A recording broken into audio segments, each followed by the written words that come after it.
In Milwaukee, Sullivan has issued a tornado warning for central Wauwart County in southeastern Wisconsin until 7:15 p.m. At 6:50 p.m., a severe thunderstorm capable of producing a tornado moving at 30 miles per hour.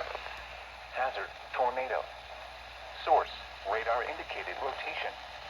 Impact, flying debris will be dangerous to those caught without shelter. Mobile homes will be damaged or destroyed. Damage to roofs, windows, and vehicles will occur. Tree damage is likely. The storm will be near Elkhorn, Delavan, Lake Geneva, and Como around 6:55 p.m. Other locations impacted by this tornadic thunderstorm include Springfield and Delavan Lake. Take cover now. Or an interior room on the lowest floor of a sturdy building. Avoid windows. If you are outdoors, in a mobile home, or in a vehicle, move to the closest substantial shelter and protect yourself from flying debris.